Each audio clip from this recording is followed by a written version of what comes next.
இன்னைக்கு வன்னியா 5ஆம் பாகத்திற்கு நிறைய கடந்து போகலாம். வன்னியா பொழுது விடிந்ததும் இராணுவத்திற்கு செல்ல வேண்டும். கடைசி இரவான முந்தின நாள் இரவு தன்னுடைய அம்மா அப்பா கிட்ட பேசிட்டு இருக்கும் போது சில நாட்களுக்கு முன்பாக வன்னியா கண்ட ஒரு தரிசனத்தை குறித்து தன் தாய் யோவானாவின் இடத்திலே சொல்லிக் கொண்டிருந்தார்.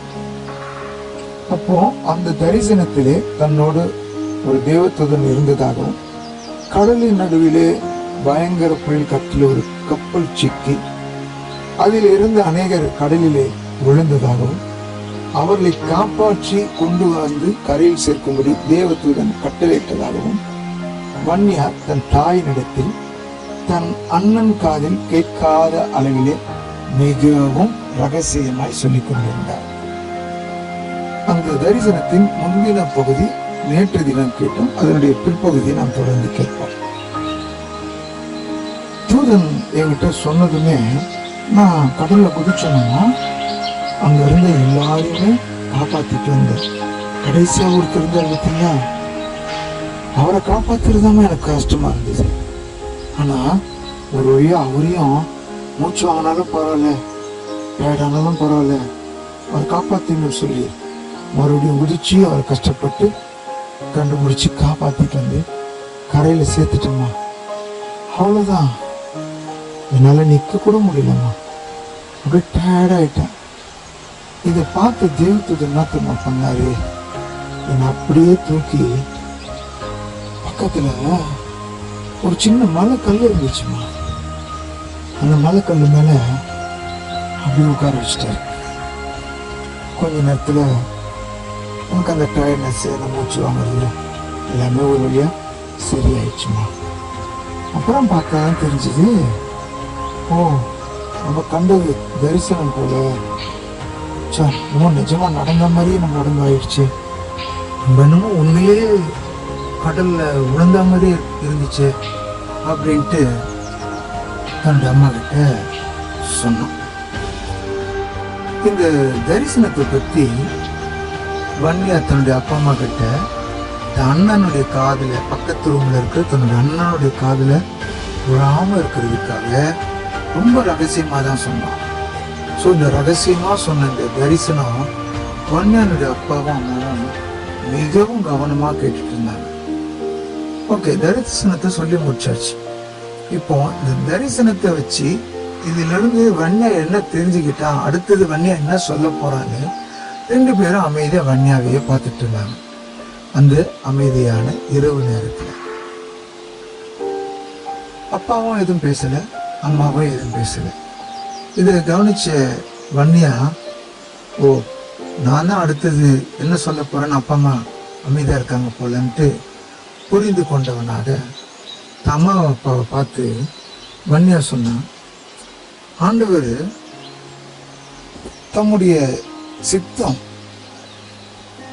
என்ன, நான் என்ன செய்யணும், எப்படி வாழணும், நான் என்ன பண்ணணும் அப்படிங்கிறது தாமா இந்த தரிசனத்துல எனக்கு சொல்லி கொடுத்துருக்கிறாரு, அதை தாங்க நான் புரிஞ்சுக்கிட்டேன் அப்படின்னு சொல்லி சொன்னான்.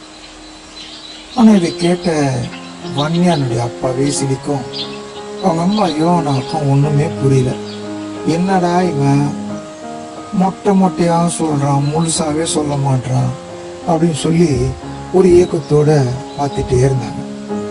உடனே வன்னியா அவங்க அம்மா அப்பா பார்த்து, ஆமாம்மா, ஆண்டவர் இந்த உலகத்துல நமக்காக வந்த பாவத்தில் இருக்கக்கூடிய ஒவ்வொருவருமே ரட்சிக்கப்படணும், அவருடைய பிள்ளைங்களா மாறணும், பரிசுத்தவான்களா மாறணும் அப்படின்னு சொல்லிதான் இந்த உலகத்துக்கு வந்த. ஆனா இந்த உலகமா இன்னைக்கு வெறும் பாவத்துல மூழ்கி போய் கிடக்கு. அப்போ இவங்களுக்கெல்லாம் ஆண்டவரை பத்தி யாருமா சொல்ல முடியும்? நான் தான் சொல்ல முடியும். இந்த தரிசனத்தின் மூலம் நான் அதுதான் தெரிஞ்சுக்கிட்டேன். ஆண்டவர் என் மேல வச்சிருக்கிற சித்தம் என்ன அப்படின்னா, இந்த கம்யூனிச நாடான இந்த ரஷ்யாவில் ஒவ்வொருத்தருக்கும் கடவுள் இல்லை என்று சொல்ற ஒவ்வொருத்தருக்கும் நான் போய் ஆண்டவர் இருக்கிறார், அவர் ஆண்டவராகி இயேசு கிறிஸ்து நமக்காக இந்த உலகத்திலே வந்தார், நமக்காக வாழ்ந்தார், நமக்காக பிரசங்கித்தார். நம்முடைய பாவத்தை போக்கும்படியாக அவர் என்ன பண்ணார்? சிலுவையிலே பாடுகளை அனுபவித்து ரத்தம் சிந்தி தன் ஜீவனை கொடுத்தார். 3ஆம் நாள் உயிர்த்தெழுந்தார் அப்படின்னு அவங்களுக்கு நான் சொல்லணும். ஸோ இந்த உலகத்தில் எத்தனை தெய்வங்கள் இருக்கலாம், ஆனா இயேசு மட்டும்தான் ஒரு மனுஷனுக்காக இந்த பூமிக்கு வந்தார், ஒரு மனுஷனை மீட்கும்படியாக வந்தார் அப்படின்னு நம்ம மற்றவங்களுக்கு சொல்லணுமா? இதுதான் ஆண்டவர் என் மேல வச்சிருக்கிற சித்தம் அப்படின்னு சொல்லி சொன்னார். இதை கேட்டதும் வன்னியானுடைய அப்பா அம்மா 2 பேருக்கும் பயங்கர சந்தோஷம். என் பிள்ளை ஆண்டவர் மேல எவ்வளவு விசுவாசத்தோடு வைராக்கியமா இருக்கிறாங்க அப்படின்னு ரொம்பவும் சந்தோஷப்பட்டாங்க.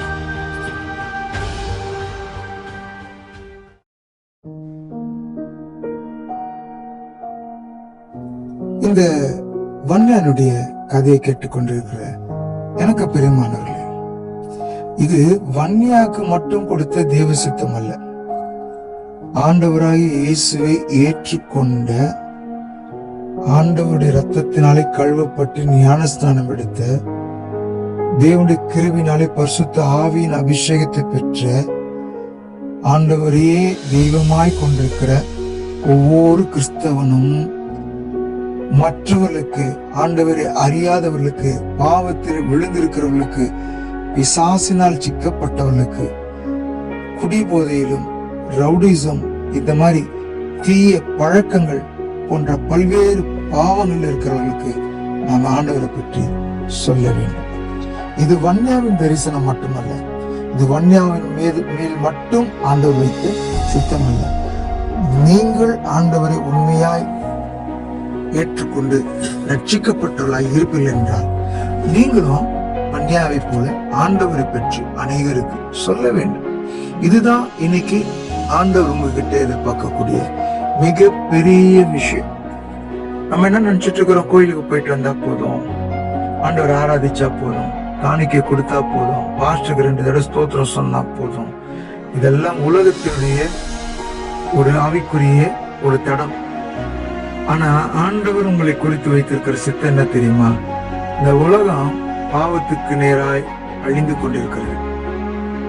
கப்பல் என்பது உலகம், கடல் என்பது பாவம். விழுந்தவர்கள் பாவத்திலே கீழே விழுந்தார்கள். தேவதூதன் அவளை மீட்க முடியாது, அங்கே வன்னியாவை அனுப்பினார். பிரியமானவர்களே, இந்த உலகம் கப்பலை போன்ற ஒரு உலகம். பாவம் கடலாய் இன்றைக்கு இந்த உலகம் முழுவதும் சூழ்ந்திருக்கிறது. இன்னைக்கு அனைவர் ஆன்லைன்ல தான் கெட்டு போய் கொண்டிருக்கிறார். பாவம் என்று சொன்னால் எத்தனையோ பாவங்கள் வகை வகையாக இருக்கிறது. அவைகள் எல்லாம் இன்றைக்கு சொல்ல வேண்டும் என்றால் பக்கம் பக்கமாக நாம் எழுதலாம் அல்லது மணிக்கணக்கில் பேசலாம். அவ்வளவு பாவங்கள் இருக்கிறது. ஏனென்றால் கடலை எப்படி அளக்க முடியாது, அதே போல பாவங்களை கணக்கிட முடியாது. அவ்வளவு பாவங்கள் இருக்கிறது. ஆனால் எவ்வளவு பாவம் இருந்தாலும் அவைகளிலிருந்து விடுவித்து ரட்சிக்க இயேசுவால் மட்டும் முடியும் என்பதை நாம் ஒரு நாளும் மறந்துவிடக்கூடாது. இன்னைக்கு நம்மளை சுற்றி எத்தனை பேர் பாவத்தில் இருக்கிறாங்க, எத்தனை பேர் சாபத்தில் இருக்கிறாங்க, வியாதியில் இருக்கிறாங்க, அமைதி இல்லாமல் இருக்கிறார்கள், அவருடைய வாழ்க்கையில சந்தோஷம் என்பது இல்லை, கடன்காரர்களாக இருக்கிறார்கள். இப்படிப்பட்டவர்களுக்கு நம் ஆண்டவருடைய அன்பை சொல்ல வேண்டும். ஆண்டவராக இயேசு செய்த அற்புதத்தை சொல்ல வேண்டும். இதுதான் தேவன் உங்கள் மேல் வைத்திருக்கிற அவருடைய சித்தம். சோ இந்த கதை கேட்கறதுல நாம எப்படி இருக்கிறோம் ரொம்ப முக்கியமான விஷயம். சோ ஆகையினாலதான் இந்த விஷயத்த உங்களுக்கு சொல்றேன். நீங்க ஆண்டவரை பத்தி சொல்லணும்னா உடனே ஒரு மேடை போட்டு தான் சொல்லணும், இல்ல பாஸ்டர் தான் ஆண்டவரை பத்தி சொல்லணும், அப்படிலாம் இல்லை. இயேசுவால் ரட்சிக்கப்பட்டு எல்லாருமே அபிஷேகம் பெற்று, கிருபை பெற்று, ஞானஸ்நானம் பெற்று எல்லாருமே நம் கண்ணெதிரில் ஒருத்தவன் பாவத்தில் அழியிறான், அவனுக்கு வியாதி பிரச்சனை போராட்டத்தில் இருக்கிறானா, அவனுக்கு போய் இயேசு நல்லவர் சொல்லி பாருங்க, நீ இயேசுவை நம்பு, இயேசு உனக்கு விடுதலை தர சொல்லி பாருங்க. நீங்க சொல்ற வார்த்தை தான் காஸ்பல், அதுதான் நற்செய்தி, அதுதான் ஆண்டவர் விரும்புகிறார். உங்க வாயை நீங்க சும்மா மூடிட்டு இருக்கக்கூடாது. சொல்ல வேண்டிய இடம், அது பள்ளிக்கூடமாக இருக்கலாம், கல்லூரியாக இருக்கலாம், வேலை செய்ய இடமா இருக்கலாம், அக்கம் பக்கத்து வீடா இருக்கலாம், சொந்தக்காரர்களா இருக்கலாம், நண்பர்களாக கூட இருக்கலாம். ஆனா ஒருவர் பாதிக்கப்பட்டிருக்கும் போது, இவர்கள் பாதிக்கப்பட்டிருக்கிறாங்கன்னு நமக்கு தெரியும் போது கண்டிப்பாக ஆண்டவரை பற்றி அவர்கள் சொல்ல வேண்டியது ஒவ்வொரு கிறிஸ்தவனுடைய கடமை. சோ இது உங்களுடைய கடமை. ஓகே, நம்ம கதைக்கு நிரப்போம், ரொம்ப வெளியே போயிட வேண்டாம்.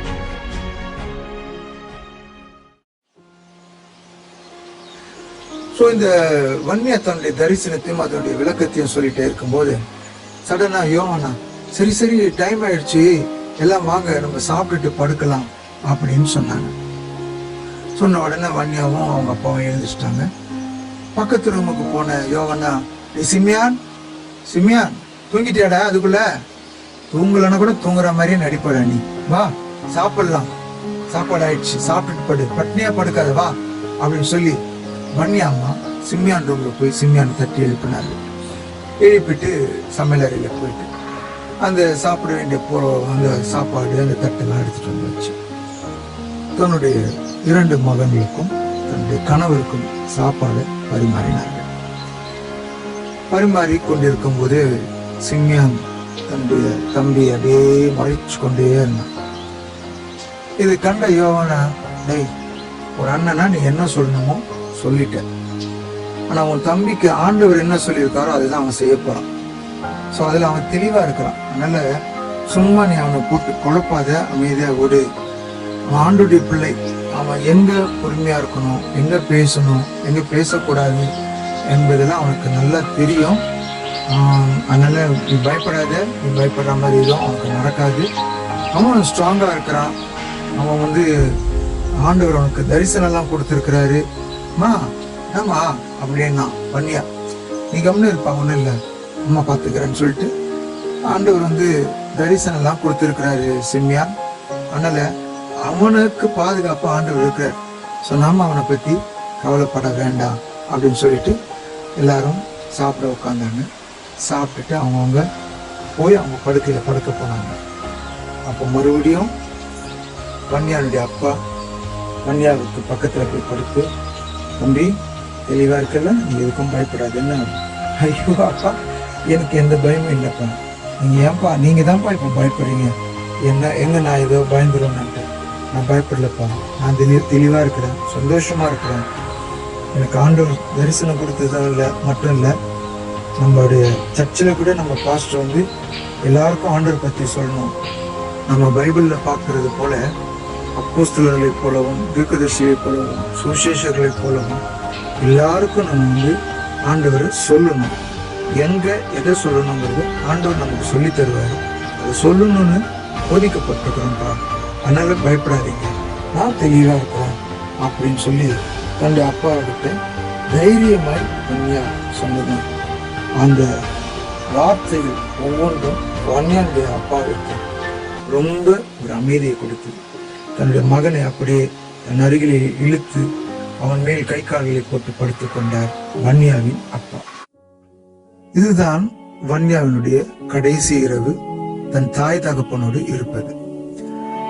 இந்த கடைசி இரவை நினைத்து என்னதான் ஆண்டவர் தரிசனம் கொடுத்தாலும் தன்னுடைய மகன் இராணுவத்திற்கு தன்னை விட்டு பிரிந்து போகிறான் என்ற அந்த மிகப்பெரிய வருத்தம் வன்னியானுடைய அம்மாவாகிய யோவானாக்கு அதிகமாகவே இருந்தது. முழங்கால் படியிட்டு ஆண்டவரிடத்தில் ஜெபிக்க ஆரம்பித்தாள் அந்த தாய். தன் மகனுடைய பிரிவு, தன் மகனுடைய வாழ்க்கை, தன்னுடைய மகனுடைய எதிர்காலம் எல்லாம் உங்ககிட்ட தான் இருக்கு என்று தன் கண்களிலே கண்ணீர் வடிய ஆண்டவரிடத்திலே மன்றாடினார் வன்னியாவின் தாய். பொழுது விடிந்ததும் வன்னியா இராணுவத்திற்கு சென்றாரா செல்லவில்லையா? நாளைய தொடரில் பார்க்கலாம்.